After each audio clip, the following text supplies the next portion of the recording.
My mom said it casually, like she was talking about the weather, like she wasn't quietly rearranging my place in the family for the 100th time.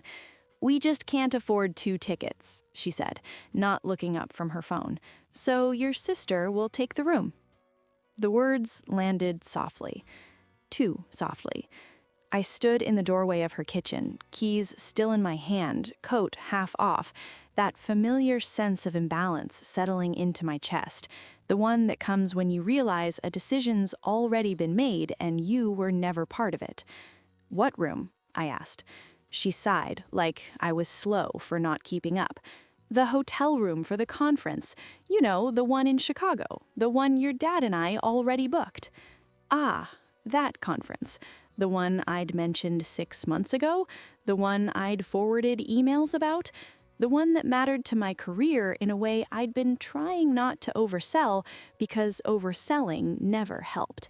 My sister, Lena, was sitting at the table scrolling through her phone, legs tucked neatly beneath her chair. She didn't look up either. "I thought we were both going," I said carefully. My mom finally glanced up, eyebrows knitting together in mild irritation. "We talked about this," she said. "Hotels are expensive. Flights are expensive. We had to make a choice." "And the choice was," I prompted. She gestured vaguely toward Lena. "Well, she needs it more." There it was, the phrase that had shaped my entire childhood. She needs it more. I felt my jaw tighten. Needs it more than what? Me having a place to sleep? Lena laughed softly, still not looking up. "You're being dramatic." I turned to her. "Am I?" She shrugged. "You're resourceful. You'll figure it out." That one stung more than I expected. Resourceful. It was always said like a compliment, like a badge of honor. What it really meant was, you don't require consideration. "I assumed," I said slowly, "that since I'm presenting at the conference, we'd planned accommodations accordingly." My mom waved her hand vaguely. "Presenting, attending, it's all the same. Lena hasn't traveled much. This will be good for her." "For her," I echoed. "Yes," my mom said. "You've already had experiences." I almost laughed. "What experiences? The ones I paid for myself? The ones I skipped because money was tight? The ones where I stayed on couches and told myself it built character?" I set my keys down on the counter carefully, like if I moved too fast, something would shatter. "So where am I supposed to stay?" I asked. My mom shrugged. "You can find something cheap, or share with someone, or," she trailed off, eyes lighting up as if she'd found the solution, "you could even drive back and forth if you really wanted." Chicago was 6 hours away, one way. "That's not realistic," I said. She frowned. "Well, we can't do everything." Lena finally looked up then, smirking slightly. "Honestly, you're lucky you're even going. Mom almost said no." I stared at her. "Why?" I asked. "Because you always make things complicated," she replied lightly. Something in me shifted. Not snapped, shifted. The way tectonic plates do, quietly, irreversibly. I nodded once. "Okay." My mom seemed relieved by my lack of argument. "Good," she said. "I knew you'd understand." That word again. Understand. I turned and walked out without saying anything else. In my car, I sat for a long time before starting the engine. I wasn't angry. I was clear. This wasn't about tickets, or rooms, or conferences. This was about pattern. Every family has one child they build around and one they build on. I had been the foundation for so long I'd mistaken the weight for love. That night, I opened my laptop and pulled up my bank account. I'd been saving quietly for months. Not for this, for something vague I'd labeled later. I stared at the number. Then I opened a new tab. Moving companies. I didn't tell anyone. Not my parents, not my sister, not even my closest friend. I just started planning. Because when you realize you're always the one expected to adjust, the most powerful thing you can do isn't argue, it's remove yourself from the equation entirely. 2 weeks later, my mom called. "Have you booked your place yet?" she asked. "Yes," I said. "Oh, good," she replied. "I was worried you'd wait too long and end up stressed." I smiled to myself. "I won't be staying nearby," I added. There was a pause. "What do you mean?" she asked. "I mean," I said calmly, "I won't be needing a room at all." Another pause. "Well, where are you staying then?" I looked out the window at the city skyline, at the life I'd been slowly building without their permission. "I'm not. I'm moving." Silence. Sharp, immediate, unprepared. "You're what?" my mom asked. "I accepted a position, out of state. I leave the same week as the conference." Lena's voice cut in faintly from the background. "What position?" "One I didn't need family approval for," I replied. My mom's tone shifted.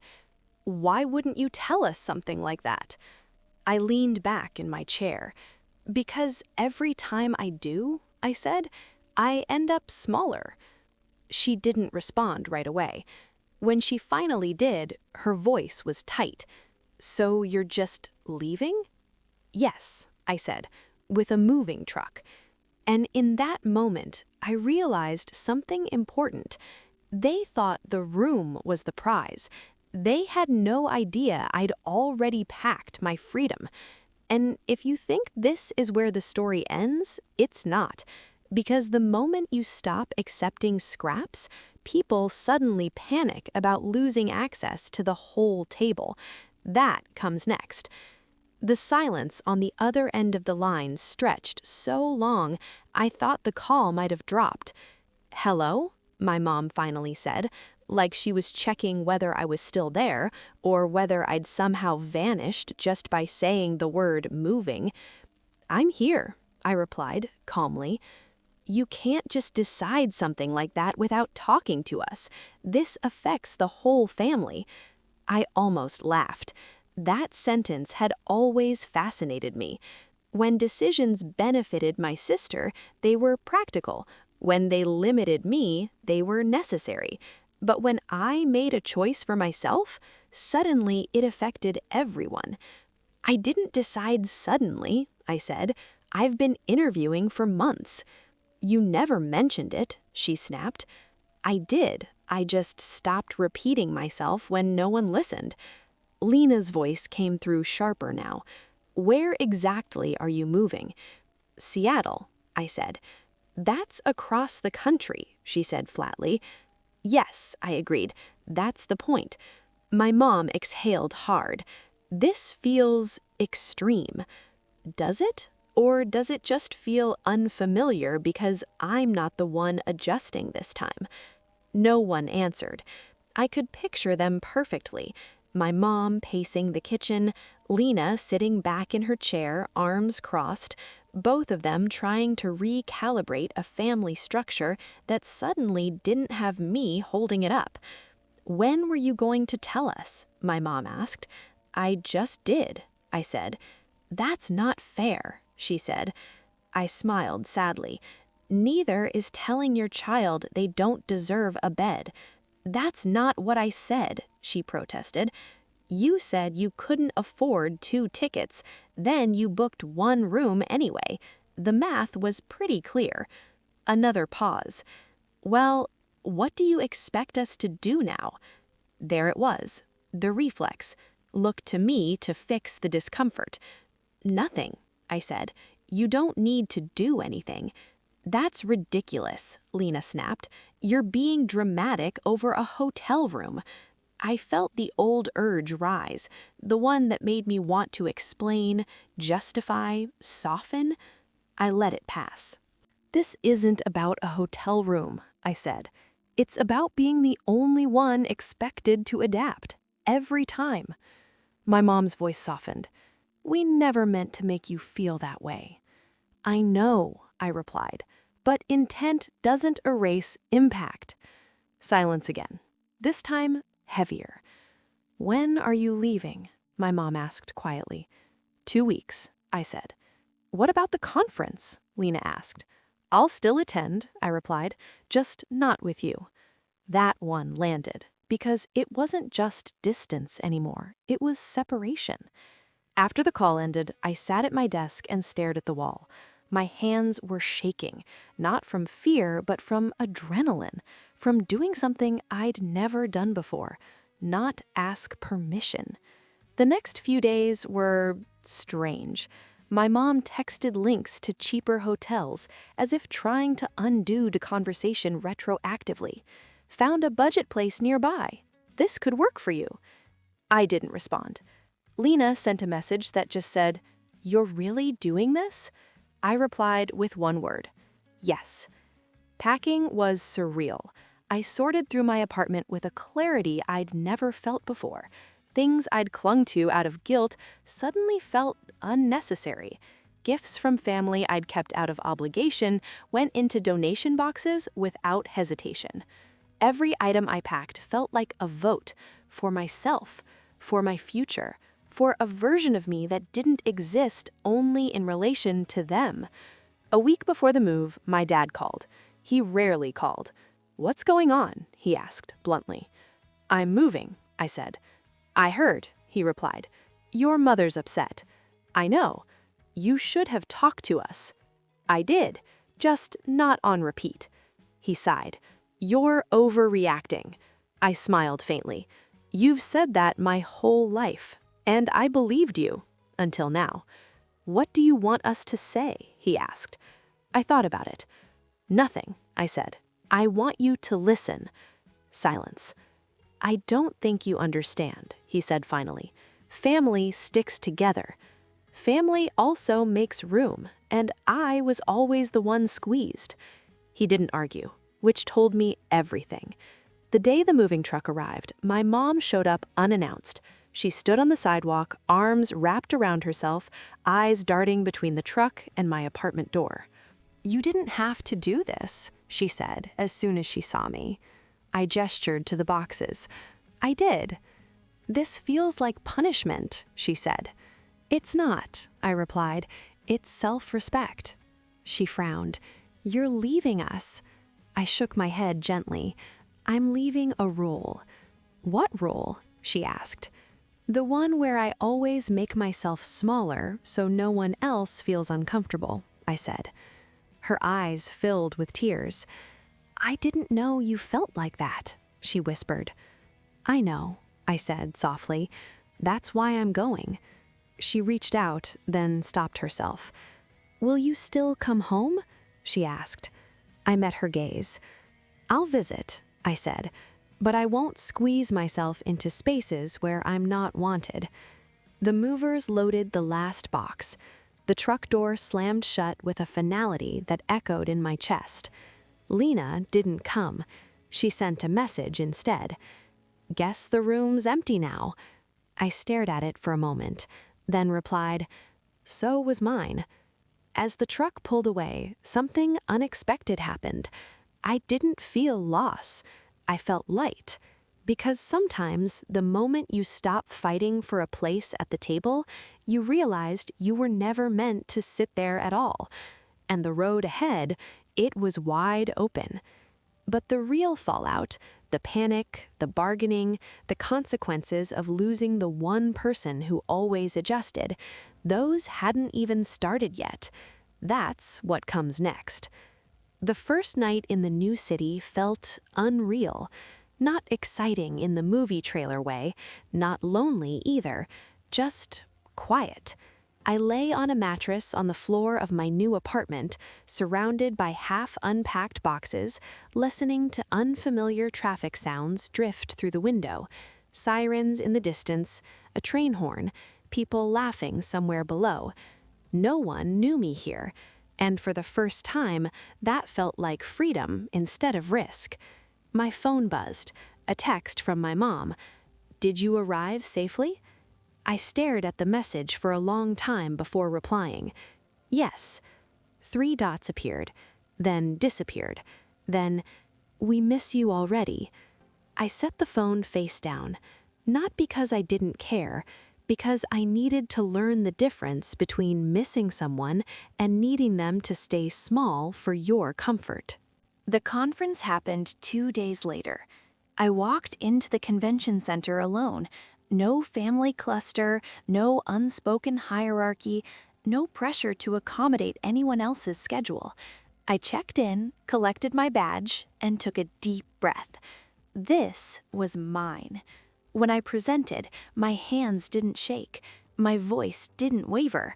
I spoke about my work with confidence I didn't know I had, because for once, no one in the audience was silently measuring whether I deserved to be there. Afterward, people approached me, asked questions, requested my contact information, invited me to coffee. Not because I was resourceful, because I was competent. That night, I went back to my apartment and cried, not from stress, from relief. Back home, the absence I'd left behind was finally being felt. I didn't hear it directly at first. It came in fragments, relayed unintentionally. My brother called. "It's different," he said. "Different how?" I asked. "Things don't get done automatically," he replied. "Mom keeps forgetting things. Dad's frustrated." I smiled faintly. "And Lena?" I asked. He hesitated. "She's angry." Of course she was. "She keeps saying you abandoned everyone," he added. "I didn't abandon anyone. I stopped compensating." He sighed. "I know, I'm just telling you what's happening." A week later, my mom called again. This time, she didn't ease into it. "We're struggling," she admitted. "With what?" I asked gently. "Everything," she said. "Schedules, bills, communication. It feels like something's missing." I closed my eyes. "You mean me?" I said. She didn't deny it. "You always handled things," she said. "I didn't realize how much." "That's the problem," I replied quietly. She went silent. "I'm not angry," she said after a moment. "I'm just disoriented." I understand. I was too when I realized I was the only one adjusting. Lena called that night, not to ask how I was, to accuse. "You could have talked to us," she snapped. "I did. You didn't listen. You made Mom cry." I exhaled slowly. "I didn't. The pattern did." "You think you're better than us now?" she demanded. "No," I replied. "I think I'm done being the safety net you never noticed." She laughed bitterly. "So what? You're just gone forever?" "I'm building a life," I said. "You're welcome in it if you treat me like a person, not a convenience." She hung up. I didn't chase her. Days passed, then weeks. My life began to settle into a rhythm that didn't revolve around anyone else's needs. I cooked when I wanted, slept without guilt, made plans without checking whether they conflicted with someone else's expectations. The absence of constant negotiation felt luxurious. Back home, things kept unraveling. My mom forgot to book tickets for a family event.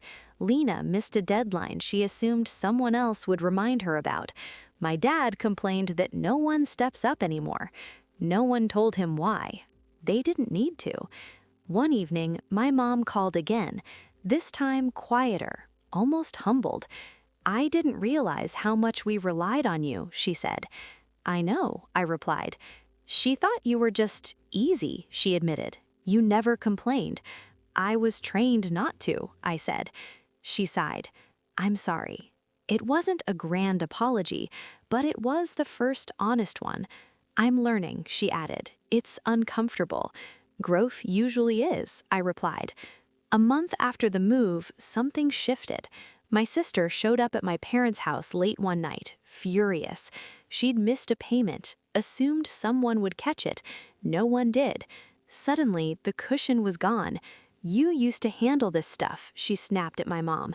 My mom replied, tired but firm, "No, your sister did, and she's not here anymore." That was the moment. Not for me, for them. Because losing the person who always adjusted forces everyone else to face what they never carried. My mom called me the next day. I should have protected you better, she said. I needed you to, I replied gently. She cried. I'm proud of you, she said, even if it hurts. That mattered more than she knew. As for Lena, she didn't reach out again, not yet, and that was okay, because I wasn't building my life to prove a point. I was building it to live. The moving truck had taken my belongings, but what it really carried away was the role I'd been stuck in for years. And once that role was gone, the family had no choice but to reorganize.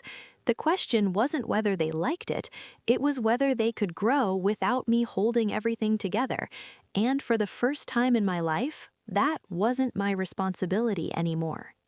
Distance has a way of clarifying things.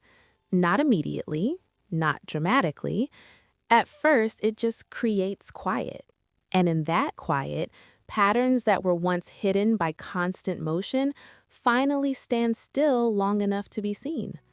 By the second month in Seattle, I had a routine. Morning walks before work, coffee from the same corner cafe where the barista knew my name, evenings spent unpacking the last boxes slowly, deliberately, like I was giving myself permission not to rush anymore. I stopped checking my phone every few minutes. That alone told me how much of my nervous system had once been attuned to my family's needs. Back home, the adjustment was rough. My brother called again one evening, his voice carrying that familiar mix of guilt and relief. "Mom's tired," he said, "really tired." "With what?" I asked, though I already knew. "Everything," he replied. "She keeps saying she doesn't know how you did it all." I smiled sadly. "I didn't," I said. "I just didn't stop." That distinction mattered. Lena, on the other hand, was spiraling. Not outwardly, not yet, but the cracks were showing. She missed another deadline at work, showed up late to an appointment she'd assumed someone else would remind her about, forgot to pick up something important and blamed traffic, then blamed Mom, then blamed me, despite the fact that I was 2,000 miles away. "You left us hanging," she told my mom one night. And for the first time, my mom didn't rush to soften it. "No," she replied, "your sister stopped compensating." That sentence traveled fast. It reached me through my brother first. "He actually said it," he told me, sounding stunned. "Out loud." I leaned back in my chair and closed my eyes. Good. Not because I wanted them to struggle, but because the truth was finally being spoken without me having to say it. One afternoon, I got a call from an unfamiliar number. It was my dad. I hesitated before answering. "Hello?" His voice was clipped, guarded. "Your mother says you're doing well." "I am," I replied. "You could have handled things differently," he said immediately. I smiled faintly. "You mean quieter," I said. He exhaled sharply. "You didn't have to leave." "Yes," I replied. "I did." There was a pause. "You're making it harder for everyone," he said. "I'm making it honest," I corrected. He didn't like that. "We're a family," he said. "Families compromise." "I did," I replied, "for years, alone." Silence. "You think you're teaching us a lesson," he said finally. "No," I replied. "I'm teaching myself one." He hung up. I didn't feel shaken. I felt finished. That was when something unexpected happened. My mom booked a flight. She told me after the ticket was already purchased. "I want to see how you're living," she said. "Not to criticize, to understand." I braced myself, but I didn't say no. When she arrived, she looked around my apartment quietly. No commentary, no suggestions, no comparisons, just observation. "This feels calm," she said finally. "It is," I replied. She nodded slowly. "I think I confused calm with boring," she admitted, "and busy with success." That sentence alone told me she was changing. Over dinner, she said something I never expected to hear. "I built my life around keeping the peace," she said, "and I thought that was love." I met her gaze. "Was it?" I asked gently. She shook her head. "No," she said. "It was survival." We sat in silence for a moment. "I'm sorry I taught you that," she added. I reached across the table and took her hand. "Thank you for unlearning it now," I said. When she flew home, something shifted permanently. She stopped smoothing things over for Lena, stopped excusing behavior that hurt, stopped assuming I'd step in if things went wrong. And Lena noticed. Her next call to me wasn't angry, it was uncertain. "I didn't think you'd really leave," she said quietly. "I know," I replied. "I thought you'd come back once things got uncomfortable," she continued. "That was the old pattern. It doesn't work anymore." She swallowed. "So what now?" she asked. "It depends," I replied, "on how you treat me." She didn't answer right away. "I don't know how to do this without you," she admitted. I closed my eyes. "You'll learn," I said. I had to. She didn't like that answer, but she needed it. Back home, the family dynamics kept adjusting. Not smoothly, but honestly. My dad stopped expecting things to magically resolve themselves. My mom started saying no. My brother stopped playing mediator. And Lena? She struggled, but she also grew, reluctantly, unevenly, which was no longer my responsibility to manage. One evening, as I watched the city lights flicker on outside my window, I realized something profound. I wasn't homesick. I missed people, but I didn't miss the role, and that was the difference. The moving truck hadn't just carried my furniture across state lines. It had carried my silence, my self-erasure, my constant readiness to accommodate. What was left behind was the expectation that I would always make things work. And once that expectation was gone, everyone had to confront who they were without it. The reckoning didn't arrive all at once. It came in small, undeniable moments, each one stripping away the illusion that things could ever go back to the way they were. 3 months after I moved, my mom called me late one evening.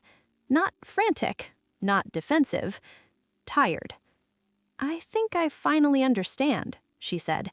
I sat on my couch, legs tucked beneath me, city lights glowing through the window. "Understand what?" I asked. "That we didn't lose you," she said slowly. "We lost the convenience of you." I closed my eyes.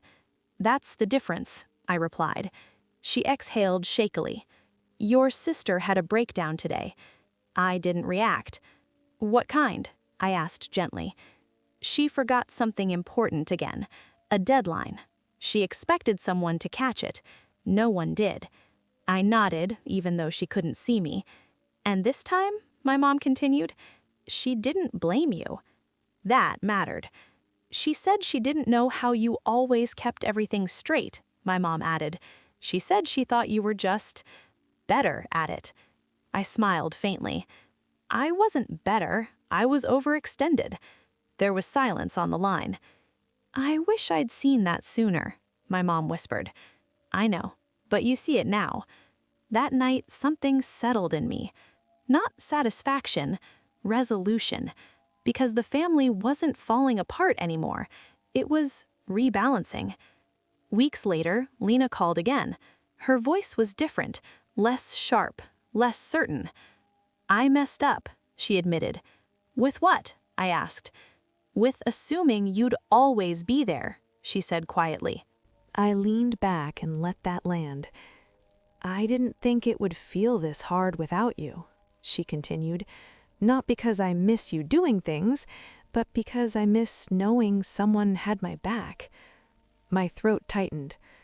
"I had your back for years," I said gently. "I just needed you to have mine too." "I didn't," she admitted. "No," I agreed. "You didn't." She took a breath. "I'm trying now," she said. I believed her, not because her words were perfect, because they were honest. My dad never called again, not out of anger, out of pride, but something changed anyway.